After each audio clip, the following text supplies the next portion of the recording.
करता हूँ, आप सबका आभार प्रकट करता हूँ।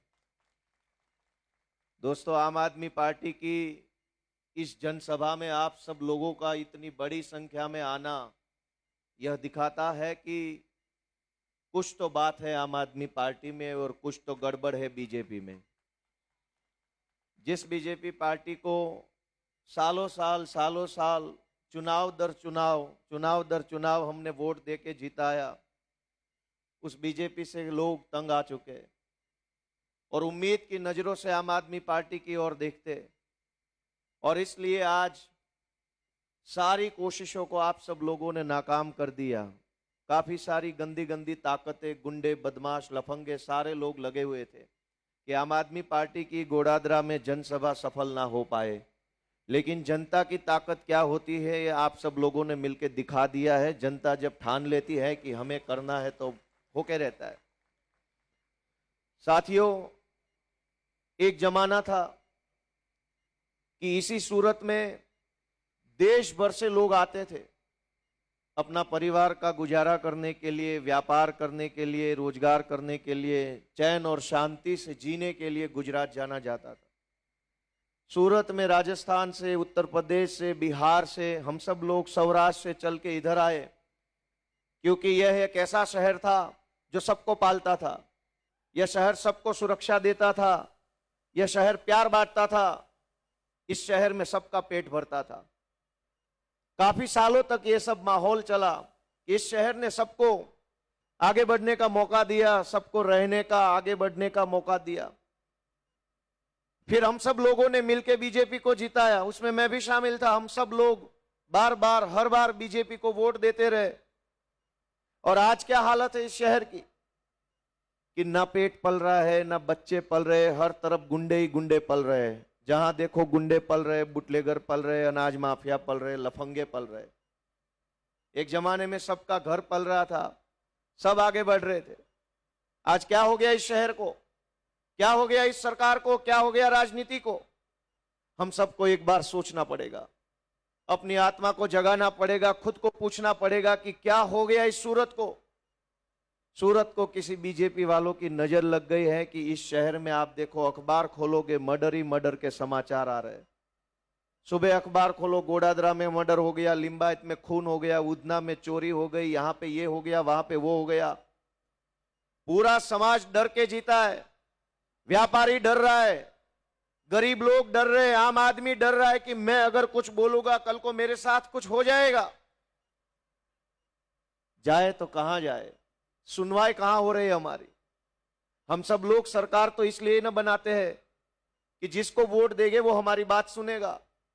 इसीलिए तो सब लोग वोट दे रहे, नेता चुन रहे, निगम में पार्षद चुन रहे, विधायक चुन रहे, सांसद चुन रहे, सरकारें बन रही है, मंत्री, मेयर सब बन रहा है। वो क्यों बन रहे? क्योंकि हमारी सुनवाई हो। इस उम्मीद से हम बटन दबाते हैं, इस उम्मीद से किसी को नेता बनाते हैं। लेकिन हालात क्या है कि आम जनता अगर बोलना चाहे, आम जनता अगर कुछ कहना चाहे, आम जनता अपने पीड़ा को बताना चाहे, इस सरकार में सुनने वाला कोई नहीं है। सारे नेता दबाने वाले और डराने वाले बचे। मैं बात करूंगा श्रवण भाई जोशी की कि क्या गुनाह कर दिया उन्होंने। एक नौजवान लड़का है, छोटे से साधारण से मारवाड़ी परिवार से उठ के आया, आम आदमी पार्टी से जुड़ा, समाज का काम करने लगा, लोगों को जगाने लगा, लड़ने लगा, हिम्मत से आगे आया। बस यही उसका गुनाह बन गया। अगर श्रवण जोशी ये सोचता कि नहीं भाई नहीं, मुझे नेता नहीं बनना है, मैं मजदूरी करके यहीं जीवन गुजारा कर लूंगा, तब तो कोई दिक्कत नहीं थी किसी बीजेपी वालों को। लेकिन जब से श्रवण जोशी ने या हम जैसे आम परिवार के लड़कों ने यह सोचा कि अगर राजनीति गंदी है, राजनीति में बैठे हुए लोग अगर गुंडा लफंगागिरी कर रहे हैं, तो हम जाएंगे राजनीति में, हम जनता से हाथ जोड़ेंगे, अपने बड़े बुजुर्गों के आशीर्वाद मांगेंगे, हम नेता बनेंगे और करके दिखाएंगे कि एक अच्छा नेता कैसा होता है। हमने ये सोचा। हम गरीब परिवार से आते, हम उठे, हम खड़े हुए, श्रवण जोशी खड़ा हुआ, मैं खड़ा हुआ, चैतर भाई खड़े हुए, सब लोग खड़े हुए और ये सब लोग आ गए राजनीति में। अब राजनीति में हमारा आना ही हमारा गुनाह बन गया। आज से 10-12 साल पहले मैं खुद पुलिस में कांस्टेबल हुआ करता था। ऐसे ही किसी भाजपा की जनसभा में कोने में खड़ा होकर देखता था कि कैसे कैसे नेता मंच पे बैठ के कैसी कैसी बात कर रहे। लेकिन जब हमने करीब से देखा कि ये सारे नेता मिलकर जनता को लूट रहे, जनता का शोषण हो रहा है, और जब जनता बोलना चाहती है तब उनको डराया जाता है। कभी पुलिस से डराते, कभी गुंडों से डराते, कभी तेरे यहां रेड पड़ जाएगी ऐसा करके डराते, कभी तेरा ये काम नहीं करने देंगे, कभी तेरा वो काम नहीं करने देंगे ऐसा करके डराते। लेकिन कुछ लोग फिर भी खड़े हो गए, जिसमें एक श्रवण भाई है, चैतर भाई है, मुझे गिन लो, सब लोग खड़े हो गए। जब हम लोग राजनीति में आए, हमने जनता से हाथ जोड़ा, हमने जनसभाएं करी, हमने जनता को कहा कि एक बार अपने बच्चे को वोट दीजिए, हम आप ही के परिवार के हैं, आप जैसे लोग हैं, हम गुंडे लफंगे जैसे नहीं है, आप हमको प्यार दीजिए, आशीर्वाद दीजिए। चैतर भाई को जनता ने विधायक बनाया, मुझे विधायक बनाया, कल को श्रवण भाई जोशी को भी जनता विधायक बनाएगी। और इस बात से बीजेपी डरती है, इस बात से ये नीलगिरी ग्राउंड के आसपास बैठने वाले गुंडे डरते हैं कि कल को एक आम परिवार का लड़का अगर विधायक बन जाएगा तो इन गुंडों का होगा क्या, इन बुटलेगरों का, इन ड्रग्स माफियाओं का होगा क्या। वो लोग क्या चाहते हैं? बीजेपी के लोग ये चाहते हैं कि आपके बच्चों के हाथों में ड्रग्स हो, दारू हो, आपके बच्चों के हाथों में छुरा हो, तलवार हो। वो लोग ये चाहते हैं। हम क्या चाहते हैं? हम ये चाहते हैं कि आपके बच्चों के हाथों में कंप्यूटर हो, लैपटॉप हो, अच्छी शिक्षा हो, कोई डॉक्टर हो, कोई इंजीनियर हो, कोई इंस्पेक्टर हो। ये लड़ाई किन लोगों की है? ये लड़ाई दो लोगों के बीच की है। एक वो पार्टी है जो आपके बच्चों को गलत रास्ते पे ले जाना चाहते हैं, एक ये आम आदमी पार्टी जो आपको बच्चों को आगे बढ़ाना चाहती है। फैसला आपको करना है कि किस पार्टी के ऊपर आपका आशीर्वाद बनेगा। आप सोचिए कि सूरत में जब हम आए थे, बड़ी उम्मीद से, कोई किसी राज्य से, कोई किसी जिले से, कोई कहां से आया। आज अगर जीवन में आपने 2 काम कर लिए सूरत में रह के, तो मुझे लगता है पूरा जीवन ही उस बात पे खत्म हो रहा है। कुछ साल पहले तो आदमी अच्छे से कमाता था, अच्छे से जीवन जीता था, अच्छे से परिवार चलता था, सब अच्छे से चलता था। आज अगर सूरत में आपने अपने मेहनत पसीने की कमाई से एक घर का, खुद का घर ले लिया और 1-2 बेटे बेटियों की शादी करा दी, अगर 2 काम आप कर लेंगे ना, तब तो आपकी पूरी जिंदगी खत्म हो गई होगी। 2 ही काम कर पाते हैं आप अपने जीवन में। कोई एक जमाना था, आदमी घर भी लेता था, व्यापार बढ़ाता था, परिवार बड़ा होता था, शादियां होती थी, अच्छी खासी चीजें घर में ले पाते थे।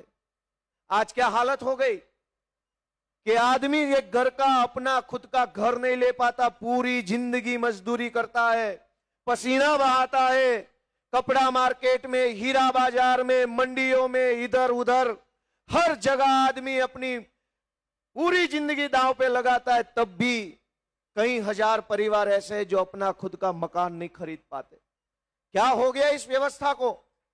इस व्यवस्था को गुंडों ने अपनी जकड़ में ले लिया है। गुंडों ने इस व्यवस्था पे कंट्रोल खड़ा किया। फैसला आपको करना है।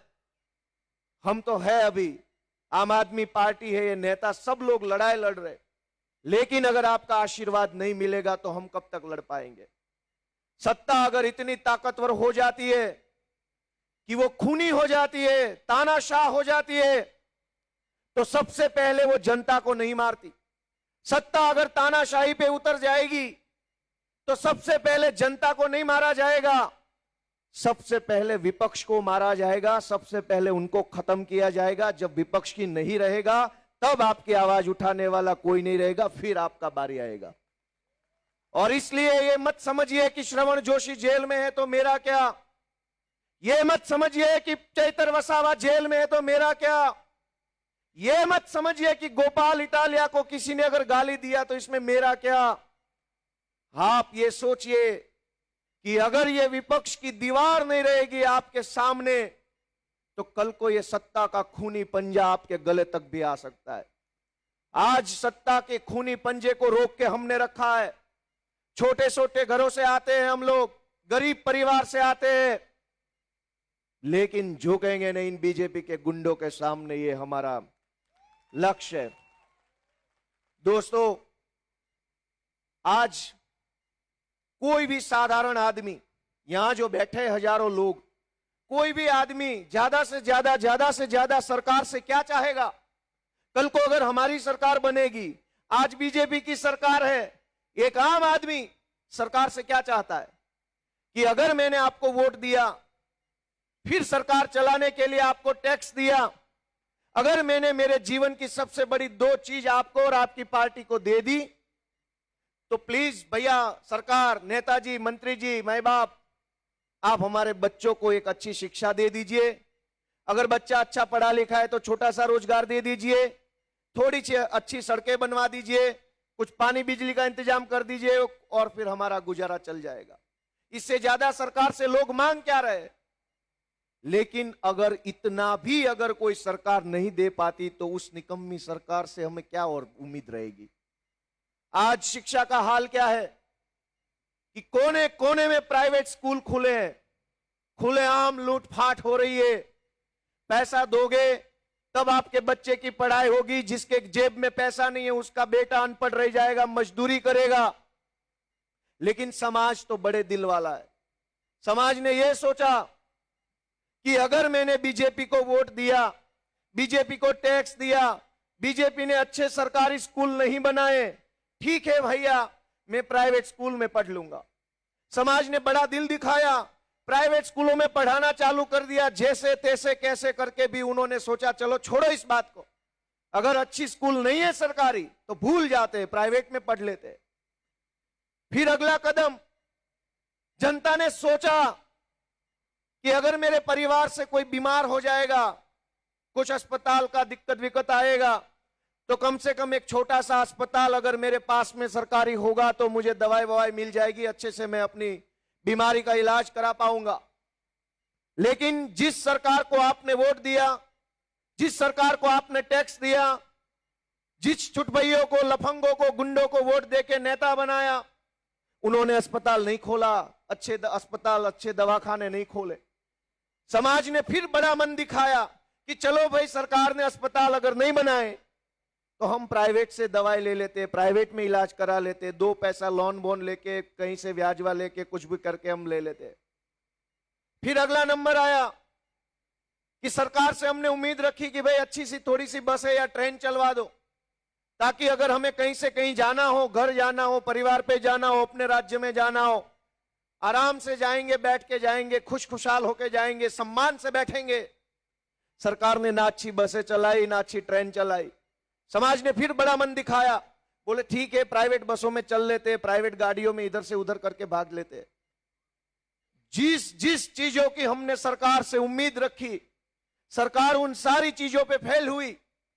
ना वो शिक्षा दे पाए, ना अस्पताल दे पाए, ना सड़कें दे पाए, ना वो हमें बस दे पाए। हमने सारी व्यवस्था अपने आप खड़ी कर ली, शाला भी, स्कूल भी हमने खोल लिए, अस्पताल भी समाज और ट्रस्ट के खुल गए।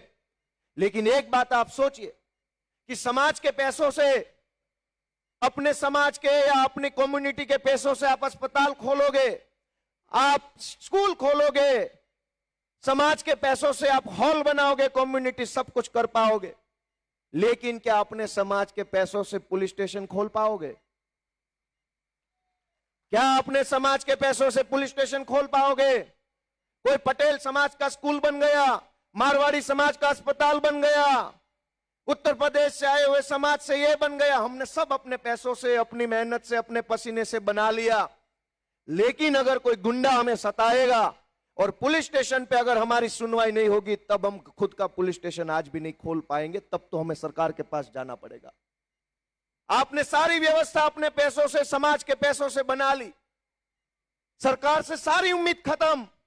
लेकिन जो चीज हम अपने दम पे नहीं कर सकते, समाज के पैसों से नहीं कर सकते, या कि हम पुलिस स्टेशन नहीं खोल सकते, हम कॉरपोरेशन का ऑफिस नहीं खोल सकते, हम खुद के पैसों से ये सड़कें नहीं बना सकते, तो बताओ कहां जाए?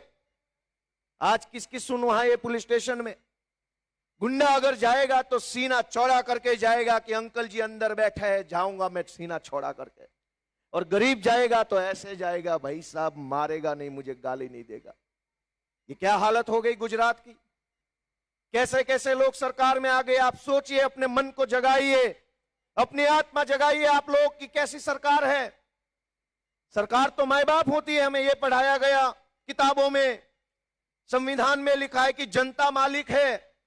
लेकिन गोड़ादरा में आते, नीलगिरी ग्राउंड के आसपास जाते तो लगता है मालिक जनता नहीं है, मालिक तो गुंडे हैं इस देश के। जनता तो लाचार है, जनता मजदूरी करने के लिए आई है। क्या से क्या हो गया हमारे हाथों से? आप सोचिए, अपने मन को पूछिए। आप हम लोगों पे तरस मत खाइए। आम आदमी पार्टी, गोपाल इटालिया, चैतर वसावा, इन लोगों पे आप बिल्कुल तरस मत खाइए, हम पे रहम मत कीजिए। लेकिन आप अपने बच्चों का तो सोचिए कि ऐसी अगर बीजेपी की सरकार रहेगी तो इन बच्चों का भविष्य क्या होगा।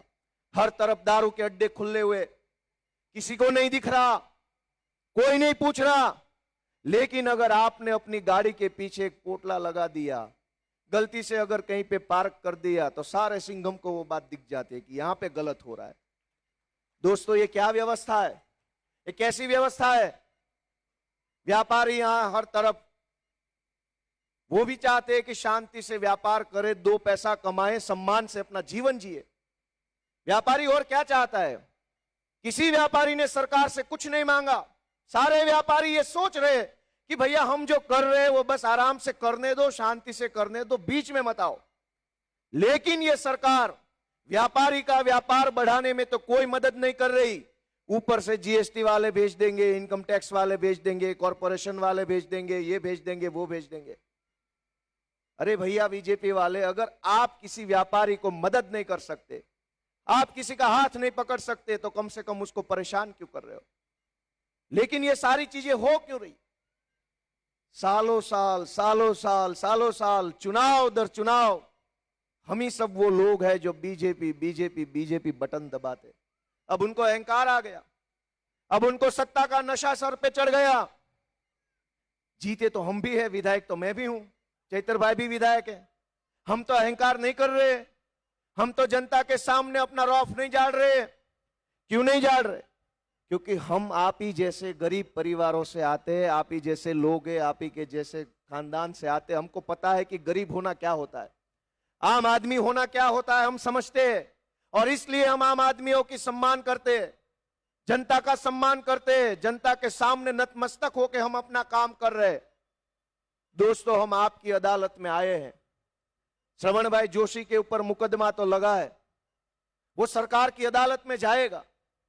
वहां पे सरकार का एक सरकारी वकील होगा, कुछ जज होंगे, कुछ पुलिस होंगे, कुछ कुछ कुछ कुछ होगा, वो सारा सरकार का है।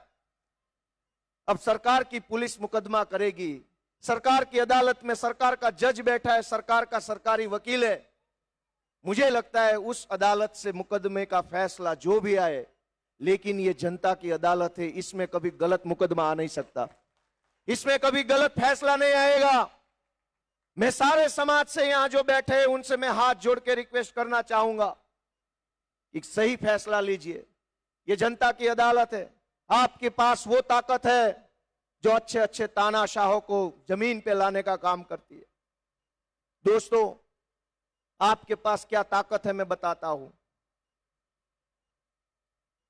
आज से कुछ साल पहले गुजरात की विधानसभा के अंदर आने पर मेरे ऊपर रोक लगाई हुई थी। गुजरात की विधानसभा का जो मेन गेट है उसके अंदर मैं नहीं जा सकता था, मेरे ऊपर प्रतिबंध था। गुजरात के विधानसभा के अध्यक्ष ने एक चिट्ठी लिखी कि गोपाल इटालिया गुजरात की विधानसभा के अंदर नहीं आ सकता मेन गेट से। जब मैं मेन गेट पे जाऊं तो कंप्यूटर पे मेरा नाम डाले तो दिखाता है कि इसको अंदर आने नहीं देना है। 8-10 साल तक ये चला कि गुजरात की विधानसभा के अंदर जाने का मुझे मौका नहीं मिला। जब विसावदर की जनता ने मेरे नाम का बटन दबाया और इलेक्शन के रिजल्ट के दिन ये लिख के आया कि गोपाल इटालिया 18,000 वोट से विधायक बन रहा है, उसके बाद जब मैं शपथ लेने के लिए गया गुजरात के गांधीनगर में, तो जिस दरवाजे से मेरी एंट्री पे प्रतिबंध था उसी दरवाजे से ढोल नगाड़ों के साथ, हजारों कैमरों के साथ, प्रोटोकॉल के साथ मुझे अंदर ले जाया गया। और उसी विधानसभा के अध्यक्ष ने मुझे 3 किलो का बड़ा सा बुके दिया और बोला, गोपाल भाई તમારું અહીંયા સ્વાગત છે વિધાનસભાની અંદર।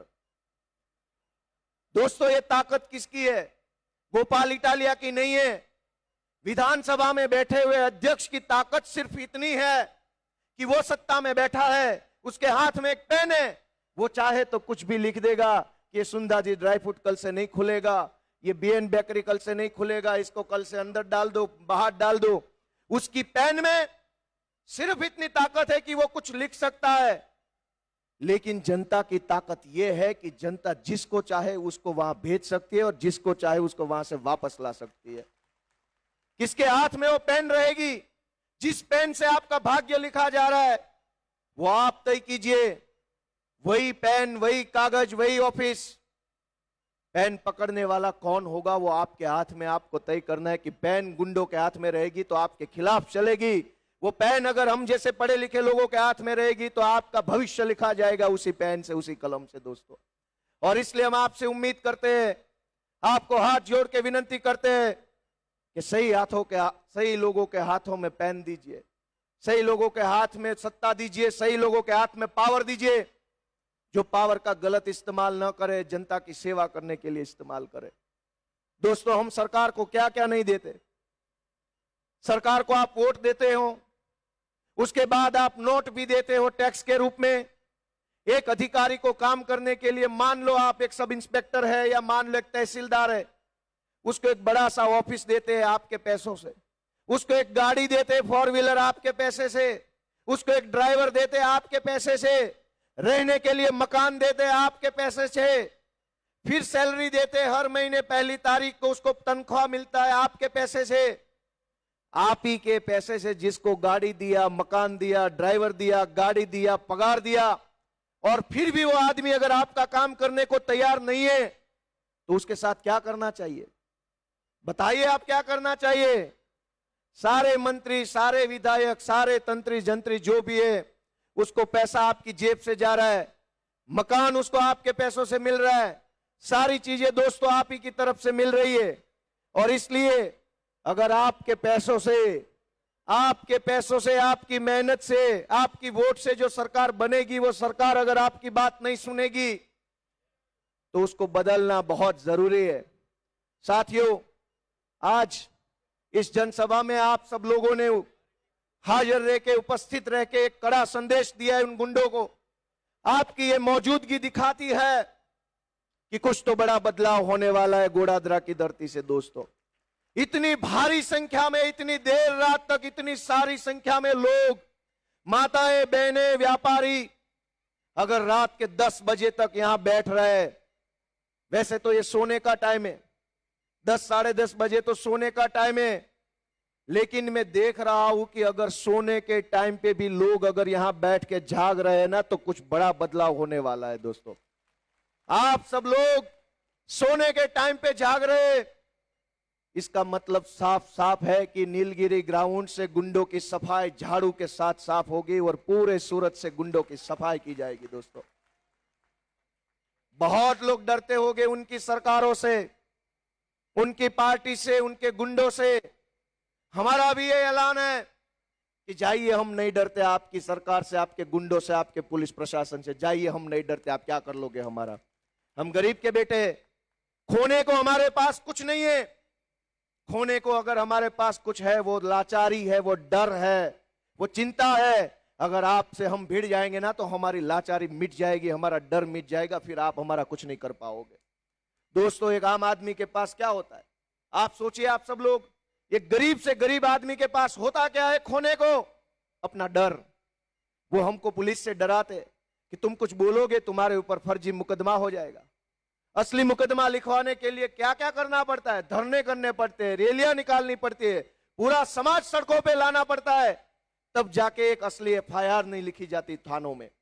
और गलत एफआईआर तुरंत लिखी जाती है। गलत एफआईआर, इतनी सारी धाराएं हमारे खिलाफ लगाई जाती है, लेकिन दोस्तों, कागजों पे लिखी हुई धाराओं का असर तब तक है जब तक सल्तनतें बदलेगी नहीं। जिस दिन तख्त बदल जाएगा, जिस दिन ताज बदल जाएगा, जिस दिन राज बदल जाएगा, उस दिन कागजों पे लिखी हुई सारी बात बदल दी जाएगी। दोस्तों, हम नहीं डरते इन गुंडों से, हम संघर्ष से आए हुए लोग हैं। और ये आम आदमी पार्टी बनी क्यों? मैं आखिरी बात कह के आप सब लोगों से विदा लूंगा। ये आम आदमी पार्टी क्यों बनाई गई? ये सारे लोग कहां से आ गए आम आदमी पार्टी में? हम सब लोग जो इस मंच पे बैठे हैं, किसी के खानदान में भी कोई राजनीति में नहीं था, मैंने बोला कि मैं कांस्टेबल था, ये चैतर वसावा सरकारी नौकरी कर रहे थे, ये ईशुदान जी टीवी में एंकर थे, ये मनोज भाई फार्मासिस्ट थे, ये धर्मेश भाई भंडेरी अपना दुकान चला रहे थे। कोई राजनीति में नहीं था हम में से, लेकिन हम जहां थे वहां से राजनीति को देख रहे थे। ये धर्मेश भाई दुकान में बैठ के मैंने नेताओं को देख रहे थे कि ये साले झूठ तो ज्यादा बोल रहे, काम कम कर रहे। ये चैतर वसावा सरकारी ऑफिस में बैठ के, मैं खुद पुलिस स्टेशन में बैठ के देख रहा था कि झूठ तो साले सब मिलके बोल रहे, काम तो कम कर रहे। कहीं से वो खड़े हुए, कहीं से मैं खड़ा हुआ, कहीं से वो खड़े हुए, कहीं से कहीं खड़े हुए, हम सारे लोग मिलके खड़े हो गए जुल्मी ताकतों के खिलाफ, इन भाजपाइयों के खिलाफ कि अब हम लड़ लेंगे आपके सामने। और हम सब लोग यहां आम आदमी पार्टी में क्यों आए? इसलिए आए कि हम बोल सके, इसलिए आए कि आवाज उठा सके, इसलिए आए कि सत्ता को यह बता सके कि डरते होगे तुमसे बहुत सारे, लेकिन एक गरीब का बेटा खड़ा होगा ना तो किसी से नहीं डरेगा। ये बताने के लिए राजनीति में आए। हमारा राजनीति में आना, श्रवण भाई का राजनीति में आना, यही दिखाता है कि सत्ता कितनी कमजोर है। हम खामखा उनसे डर रहे, हम ऐसे ही हमसे डर रहे उनसे, वो क्या कर लेंगे हमारा। दोस्तों, आप सबसे मेरी एक ही रिक्वेस्ट है कि सही लोगों को जिताइए, पढ़े लिखे लोगों को आगे बढ़ाइए। जो आपके बच्चों के हाथों में डंडा दे दे, आपके बच्चों को सड़कों पे कहीं पे विरोध प्रदर्शन करने के लिए, मिसयूज करने के लिए खड़ा कर दे, अगर बीजेपी में वो दम होता, नीलगिरी वाले ग्राउंड वाले गुंडे में वो दम होता, अरविंद केजरीवाल ने मेरे जैसे आम परिवार के आने वाले लड़के को विधायक बनाया। आज नीलगिरी ग्राउंड के गुंडों ने मेरे खिलाफ कुछ लड़कों को सड़कों पे खड़ा किया। मुझे उन पे तरस आता है कि आप जिस गुंडों के इशारों पे मेरा विरोध करने के लिए खड़ा हो रहे, जाइए उनसे कॉर्पोरेशन का एक टिकट तो मांगिए, तब आपकी हैसियत पता चलेगी। आप मांगिए उनसे टिकट, जाइए वो नीलगिरी ग्राउंड से, अगर उनको टिकट दे दे, मैं ऐलान कर रहा हूं कि उनके सामने कैंडिडेट खड़ा नहीं करेंगे हम। आपका दुरुपयोग हो रहा है।